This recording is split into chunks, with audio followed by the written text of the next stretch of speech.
അങ്ങനെ നമ്മുടെ തേങ്ങാപ്പാല് ഫുള്ള് കയറിയിട്ടുണ്ട്. ഈ തേങ്ങാപ്പാല് കിടന്ന് ഈ ഉലുവ വെന്തു വരാൻ എടുക്കുന്ന സമയം. ലേഹ്യങ്ങൾ എപ്പോഴും പനഞ്ചക്കര ചേർത്തുണ്ടാക്കുന്നതാണ് നല്ലത്. ഈ ലേഹ്യത്തിന്റെ ഏറ്റവും പ്രധാനപ്പെട്ട ഒരു സംഭവമാണ് ഈ കയറുന്നത് അല്ലേ? അതേ മരുന്ന് കൂട്ട്. ഇന്നേക്ക് നേരെ പരിചയം ഉണ്ടാവും സീമന്തിനി. കഴിഞ്ഞ 2 വർഷം മുമ്പ് നമ്മൾ സീമന്തിനിയുടെ ഒരു കർക്കിടക മരുന്നുണ്ട ചെയ്തിട്ടുണ്ട്. മരുന്നുണ്ട എന്ന സാധനം, കർക്കിടക മരുന്നുണ്ട സാധനം ചെയ്തായിരുന്നു. അന്ന് തൊട്ട് നമ്മൾ ചെയ്യാൻ ആലോചിച്ച് അടക്കാതെ പോയൊരു സാധനം ഞാൻ ഈ പ്രാവശ്യം നിങ്ങളിൽ കൊണ്ടുവരുന്നത്. അതായത് നമ്മുടെ ഉലുവ ലേഹ്യം എന്ന സംഭവം. ഇത് നമുക്ക് ഏത് മാസം വേണേലും കഴിക്കാവുന്ന ലേഹ്യമാണ്. അപ്പൊ നമ്മൾ അത് ഉണ്ടാക്കാൻ പോവുകയാണ്. നമ്മളെ ഉരുളി നമ്മുടെ മുകളിൽ കയറിയിട്ടുണ്ട്. ഇതെന്തായിരിക്കണത്? ഉലുവയാണ്. തലേദിവസം കുതിർത്തി വെച്ചേക്കുന്നത്. തലേദിവസം കുതിർത്തി വെച്ച ഉലുവ അല്ലേ? ഓക്കെ. അപ്പൊ അതെ നമ്മുടെ ഉലുവ റെഡി. അതുപോലെ നമ്മുടെ തേങ്ങാപ്പാൽ വന്നു. ഇനി തേങ്ങാപ്പാലിലാണ് ഇത് അല്ലേ വേവിച്ചെടുക്കണം. ഓക്കെ. അപ്പൊ നമ്മൾ ആദ്യം തേങ്ങാപ്പാൽ ഒഴിക്കാനല്ലേ. അങ്ങനെ നമ്മുടെ തേങ്ങാപ്പാല് ഫുള്ള് കയറിയിട്ടുണ്ട്. ഇനി ഈ തേങ്ങാപ്പാൽ തിളച്ചിട്ടാണ് ഇടുന്നതാ? അല്ല, ഒന്നിച്ച് തന്നെ ഇടണം അല്ലേ? യെസ്. ഈ ഉലുവ ഇന്നലെ ഇട്ട് വെച്ചാണ്? ഉലുവ തലേദിവസം ഇട്ട് വെക്കണം അല്ലേ? നേരെ ഇട്ട് വെക്കണം നമുക്ക് റെഡിയാക്കണമെങ്കിൽ. ഓക്കെ. മിനിമം ഒരു 8 മണിക്കൂറെങ്കിലും ഇത് കുതിർന്ന് കിട്ടണം. 8 മണിക്കൂർ എടുക്കുന്നല്ലേ കുതിരാനായിട്ട്? ഇന്ന് എത്ര ആളായിട്ടുണ്ട് ഇത് ഉണ്ടാക്കാൻ തുടങ്ങിയിട്ട് ഉദ്ദേശം സീമന്തിനി? ഇത് എൻ്റെ അമ്മയുടെ വീട്ടിൽ ആദ്യം മുതലേ ചെയ്യുമായിരുന്നു. അങ്ങനെയാണ് ഞാനും ഇത് പഠിച്ച് ഈ മേഖലയിലോട്ട് വരുന്നത്. വർഷങ്ങൾ കുറെ ആയതാണ്. ഞാൻ തന്നെ ചെയ്യാൻ തുടങ്ങിയിട്ട് ഒരു 23-24 വർഷമായി. 24 വർഷമായി അല്ലേ? ഇനി കുറച്ച് സമയം എടുക്കും അല്ലേ? ഇത് വെന്ത് വരണം. ഈ തേങ്ങാപ്പാല് കിടന്ന് ഈ ഉലുവ വെന്തു വരാൻ എടുക്കുന്ന ഒരു സമയം. ഉലുവ കണ്ടാ നോക്കിയേ, ഉലുവ വെന്ത് അല്ലേ? വെന്ത് ഈ പരുവത്തിനായിട്ടുണ്ട്. ഇതാണ് നമ്മുടെ പരുവം അല്ലെ? ഇനി ഇപ്പൊ നമ്മൾ എന്താ ചെയ്യാൻ പോണത്? ഇതിനെ വാങ്ങി വെച്ച് തണുക്കാൻ വെക്കണം. ഇവിടെ ഒരു സംഭവം കിടപ്പുണ്ട്. ഇത് ശർക്കരയല്ലേ? ഇത് ശർക്കരയാണ്. ശർക്കര, സാധാ ശർക്കര. അപ്പം മരുന്നുണ്ടേക്കുള്ളത് ഉരുക്കൊണ്ടിരിക്കണം. അപ്പൊ ഇവിടെ കിടപ്പുള്ളത് എന്ത് സംഭവമാണ്? ഇത് പനഞ്ചക്കരയാണ്. നമ്മൾ ലേഹ്യങ്ങളിലെല്ലാം കരിപ്പെട്ടി അല്ലെങ്കിൽ പനഞ്ചക്കരയാണ് ചേർക്കുന്നത്. ഓ, പനഞ്ചക്കര അല്ലേ? അത് ഉരുക്കി അരിച്ചെടുക്കണം. ഇനി ഇതാണ് ലേഹ്യത്തിന് ഇതാ ഒഴിക്കണം, പനഞ്ചക്കര ഒഴിക്കണം. നമ്മൾ നെയ്യ് ഒഴിക്കാൻ പോയാ അല്ലേ? അപ്പൊ നെയ്യ് ഒഴിക്കാൻ പോകുന്നു. യെസ്. ഈ നെയ്യ് ഒഴിക്കുന്നതിന്റെ കാരണം എന്ന് വെച്ചാല് നമ്മുടെ ഇപ്പൊ നോക്കിയാൽ അറിയാം, നമ്മൾ നേരത്തെ എടുത്ത ഉലുവ ഏതില്? നമ്മുടെ തേങ്ങാപ്പാലിലാണ് നമ്മൾ അരച്ചെടുത്തിരിക്കുന്നത്. നോക്കിയേ, അത് വേവിച്ചെടുത്ത് അരച്ചെടുത്തു. ഇനി നമ്മള് ഇതെന്ത് ചെയ്യാൻ പോണത്? നെയ്യിലോട്ട് ചേർക്കണം. നെയ്യിലോട്ട് ചേർക്കും അല്ലേ? നെയ്യിലിട്ടൊന്ന് വഴറ്റിയെടുത്തതിന് ശേഷം വേണം കരിപ്പെട്ടി ചേർക്കാനായിട്ട്. ഓക്കെ. അപ്പൊ നമ്മൾ നെയ്യിലോട്ടാണത് ഇത് ചെയ്യുന്നത്.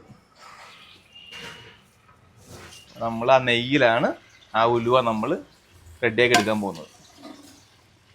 സീമന്തിനി, ഇതിനൊരു പാകം ഉണ്ടായി ഇനി ഇപ്പൊ അടുത്ത ഐറ്റംസ് ചേർക്കാൻ വേണ്ടിട്ട്? ഇല്ല, ഇതൊരു 10 മിനിറ്റ് നെയ്യിലൊന്ന് വിളഞ്ഞു വന്നാൽ മതി. എന്നിട്ട് അതില് നമുക്ക് കരിപ്പെട്ടി പാനി അരിച്ചു വെച്ചേക്കണത് ചേർക്കാവുന്നതാണ്. അപ്പൊ നമുക്ക് അടുത്ത ചേർക്കുന്ന സമയമായാ? കരിപ്പെട്ടി ചേർക്കുന്ന സമയം അല്ലേ? ഓക്കെ. അപ്പൊ നമുക്ക് കരിപ്പെട്ടി ചേർക്കാം. ഉലുവ ലേഹ്യത്തിൻ്റെത് പണ്ട് ഉണ്ടാക്കുന്നത് തന്നെയാണ് ഈ പറയുന്ന? എന്റെ വീട്ടില് അമ്മൂമ്മയൊക്കെ ഇങ്ങനെ തന്നെയാണ് ഉണ്ടാക്കിയത്. ഈ പനഞ്ചക്കരയാണ് ഉപയോഗിക്കുന്നത് അല്ലേ? ചിലര് ശർക്കര ചേർത്ത് ഉണ്ടാക്കും, പക്ഷെ ലേഹ്യങ്ങൾ എപ്പോഴും പനഞ്ചക്കര ചേർത്ത് ഉണ്ടാക്കുന്നതാണ് നല്ലത്. നമുക്ക് ഏത് മാസത്തിലും കഴിക്കാം. പിന്നെ പ്രസവം കഴിഞ്ഞവർക്കൊക്കെ വളരെ നല്ലതാണ്. പ്രസവം കഴിഞ്ഞവർക്കൊക്കെ വളരെ നല്ലതാണല്ലേ ഇതാണല്ലേ? അടുത്ത സെക്ഷൻ ഇനി നമുക്ക് തേങ്ങാപ്പാല് ചേർക്കാന്നുള്ളതാണ്.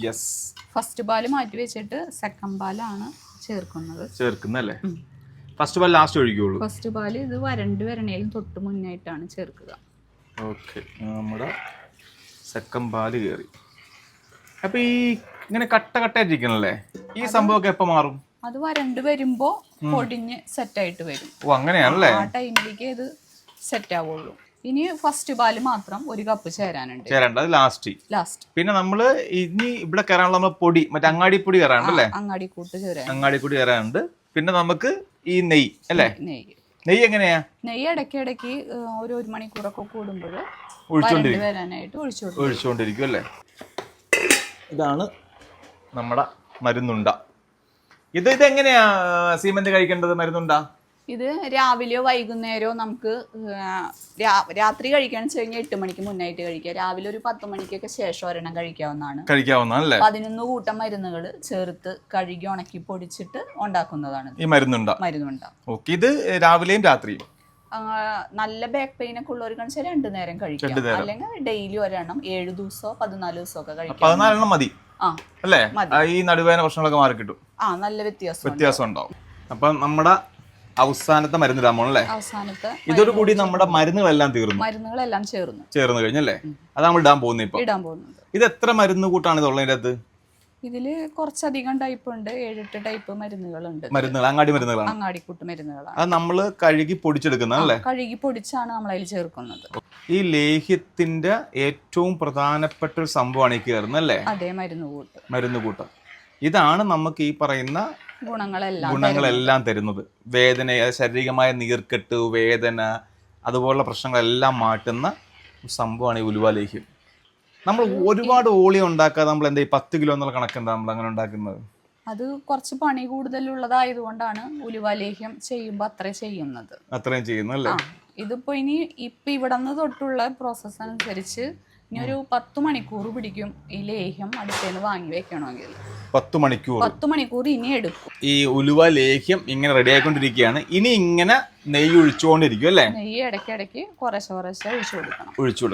നെയ്യിൽ വേണം അത് വരണ്ട് വരാൻ വേണ്ടിട്ട് ഇങ്ങനെ നെയ്യ് ഒഴിച്ചുകൊണ്ടേയിരിക്കും. ഇത് ഈ പ്രോസസ് ഇങ്ങനെ ഏകദേശം ഈ കറക്റ്റ് ലേഹ്യമാകുന്നവരെ പോകും അല്ലേ? വരണ്ട് ലേഹ്യ പരുവത്തിന് ഉരുണ്ട് വരണ ഇതുവരെയും നമ്മളിങ്ങനെ ചെയ്തോണ്ടിരിക്കും. അത് ഏകദേശം 10 മണിക്കൂർ വേണം. 10 മണിക്കൂർ വേണം. അപ്പോഴാണ് നമ്മുടെ ഉലുവ ലേഹ്യം മാറുന്നത്. അപ്പൊ ഇപ്പൊ സമയം ഏകദേശം 7 മണിയായി. അപ്പൊ നമ്മൾ വീഡിയോ ഇവിടെ വൈൻഡപ്പ് ചെയ്തിട്ട് നാളെ നിങ്ങൾക്ക് ഞാനിത് കറക്റ്റായിട്ട് ഉലുവ ലേഹ്യമായത് കാണിച്ചു തരാം. എന്നിട്ട് നമുക്കത് കഴിച്ചു നോക്കിയിട്ട് ഞാൻ പറയാം എങ്ങനെയുണ്ടെന്നുള്ളത്. ഇന്നലെ നമ്മൾ ഇത് ഉലുവ ലേഹ്യം അടുപ്പ് ചെയ്യുന്ന സമയത്താണ് നമ്മൾ പോയത്. 24 മണിക്കൂർ കഴിഞ്ഞ് ഞങ്ങൾ തിരിച്ചെത്തി. ഇതാണ് നമ്മുടെ ഉലുവ ലേഹ്യം. ഇതുപോലെ നെയ്യ് തെളിഞ്ഞ് വരണം. ഈ നെയ്യ് തെളിഞ്ഞെടുക്കുക അല്ലേ? ഇതാണ് പരുവം. അപ്പൊ ഇത് നമ്മൾ എങ്ങനെയാണ് നമ്മൾ ആളുകൾ കൊടുക്കുന്നത്? എങ്ങനെയാണിത്? ഇത് 1/2 കിലോ ജാറാണ് കൊടുക്കുന്നത്. പിന്നെ 1 കിലോയും കൊടുക്കുന്നുണ്ട്. 1/2 കിലോ 1 കിലോ കൊടുക്കും. 1/2 കിലോ റേറ്റ് എത്ര വരുന്നത്? 1/2 kilo 850 plus courier charge. 850 plus courier charge ആണ് 1/2 കിലോയ്ക്ക് വരുന്നത്. 1 കിലോയ്ക്കും നമ്മൾ അവൈലബിൾ ആണ്. ഇതാണ് നമ്മുടെ ഉലുവ ലേഹ്യം കേട്ടാ. അത് ടേസ്റ്റിയാ. ആ നെയ്യുടെയൊക്കെ കറക്റ്റ് മരുന്നിന്റെ നെയ്യിന്റെ ഒക്കെ ടേസ്റ്റ് കറക്റ്റ് അറിയാൻ പറ്റും. ഞാൻ ഉലുവ അല്ലേ കഴിക്കാൻ വെച്ച് പാടായിരിക്കും വിചാരിച്ചു. പക്ഷെ ടേസ്റ്റി ആയിട്ട് അടിപൊളി സാധനം കേട്ടോ. സൂപ്പറാണ്. അല്ലാതെ പ്രസവം കഴിഞ്ഞവരൊക്കെ ഉണ്ടെങ്കിൽ അവർക്ക് കൊടുക്കുന്ന ലേഹ്യങ്ങളെല്ലാം നമ്മൾ ചെയ്യുന്നുണ്ട്. ഇടിമരുന്നുണ്ട, ഉള്ളി ലേഹ്യം, പിന്നെ ഉലുവ ലേഹ്യം, തെങ്ങുംപൂക്കുലാതി ലേഹ്യം, മഞ്ഞൾ ലേഹ്യം എല്ലാം ഒരു സെറ്റായിട്ട് കൊടുക്കുന്നുണ്ട്. ഓക്കെ, ഇതെല്ലാം അതായത് നിങ്ങളുടെ പ്രസവരക്ഷയ്ക്കുള്ള സാധനമുണ്ട്. അല്ലാതെ തന്നെ നിങ്ങൾക്ക് ഈ പറയുന്ന ലേഹ്യങ്ങളെല്ലാം ശ്രീമന്തിലേക്ക് അവൈലബിൾ ആണ്. നിങ്ങൾക്ക് വേണ്ട എന്താണെന്ന് വെച്ചാൽ താഴെക്കാട് നമ്പറിൽ നിങ്ങൾ ഫോൺ വിളിച്ച് നിങ്ങൾ ഓർഡർ ചെയ്താൽ മതി. നിങ്ങൾക്ക് സാധനം 3-4 ദിവസം കൊണ്ട് നിങ്ങളുടെ വീട്ടിൽ കിട്ടും. അപ്പോൾ വേണ്ടവർ വിളിക്കുക. വീണ്ടും മറ്റൊരു വീഡിയോ കാണാം. അതുവരെ ബൈ ബൈ.